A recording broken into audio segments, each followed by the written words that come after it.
told me to go back to the van. There was just something making me go back to the van. I looked inside the van again. Did the boy just move? Holy shit, the boy just moved. I grabbed the boy from the van and held him against my chest. I was screaming at this point, the boy's alive, the boy's alive. I started running to the Bradley in hopes that it wasn't leaving. At this point, the boy looked up at me. Then his eyes rolled back. My heart sunk. It's okay, I have you. It's going to be okay. Don't die, don't die. I squeezed him a little bit tighter. I put him into the Bradley as gently as I could. You tell the guy that 2 civilian soldiers have either come back to left behind the Bradley or that's that negative on USDN to civilian to Rusty. They're going to have about an hour. They'll take them up to a local hospital. Over. What the fuck are you doing, McCord? It was my platoon leader. You need to quit worrying about these fucking kids in full security. He screamed. At the time, the only thing I could think of was, Roger that, sir. I said immediately and went to the rooftop to full security. While on the roof, one of the soldiers took a picture of me. I didn't realize that the blood of the children was all over the front of me. Later that day, when we returned to the FOB, forward operating base, everyone pretty much ignored what had happened. I couldn't. I went to my room to try to clean the children's blood from my uniform, fighting back tears from what I had seen. My emotions were taking over. The very thing that the Army taught us not to do in war, I was doing. My humanity and love for the human race was overcoming everything they taught me. My mind was reeling, the thoughts controlling every ounce of me. It was then I decided I needed to go see a mental health counselor. I went to a staff sergeant who was in my line and asked to speak with him. When I told him my feelings and how I was unable to deal properly in the Army sense with what I just witnessed, his response was, "You need to stop that shit up. Quit being a pussy and stand up all the time. If you go to mental health, there will be repercussions like being charged with malingering." I couldn't believe that needing to talk to somebody could constitute a crime in the Army. But like a good little soldier, I said Roger that, and went back to my room to cope the only way I knew how, which was by watching as many movies and listening to as much music as I could to escape the reality of what I was. I became extremely angry. I yelled at everyone. I yelled and I was angry at my soldiers, my family, the civilians back home, but mostly I was angry with myself. I hated myself for what I was a part of. There were many days in Iraq that I dreamed for an IED or a sniper to take me out in the pain I was feeling. Ever since that day, I live with this. It's burned into my head. I don't need to watch the movie. I see it every day. I hear the cries of the children when I close my eyes. I smell the smells. When it's quiet, I see the carnage like a slideshow. I'm hoping one day I can sleep a full night without the memories coming back to haunt me. The innocents lost. My friends lost.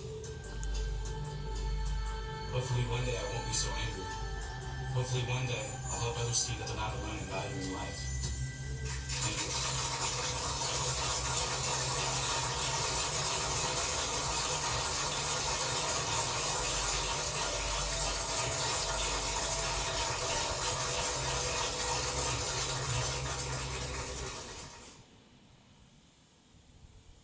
The United States is in a perpetual state of war because the bankers control the politicians and they read the script as given to them by the banksters and they make huge amounts of money off of this. What this gentleman is saying about the United States not wanting war, not wanting to get involved is like Iraq 2.0.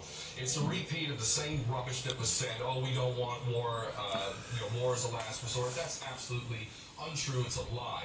Those that are in government are nothing more than prostitutes who are carrying out the orders of those who are in charge of them, and those that are in charge want another war.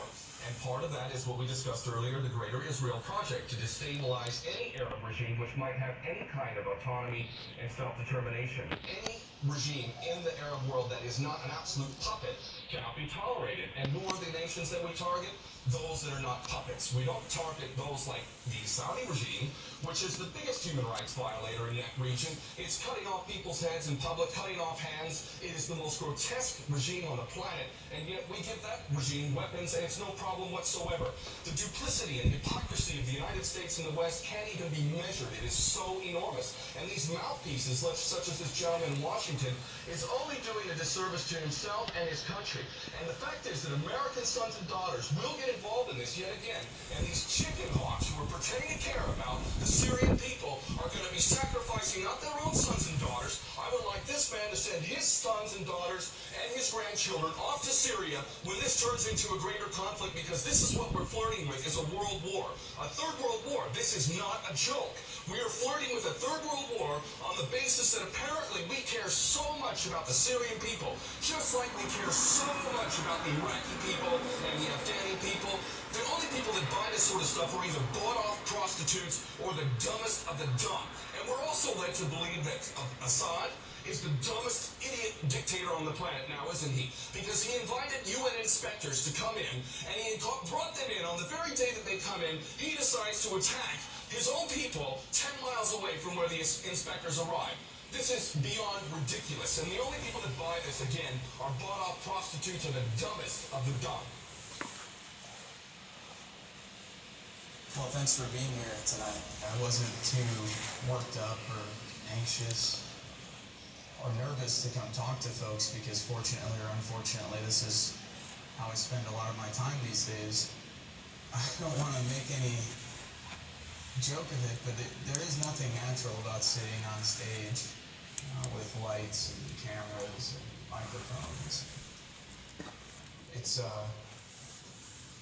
a very vulnerable experience for the last 7 years, going around the world and telling people the most traumatic stories of my life.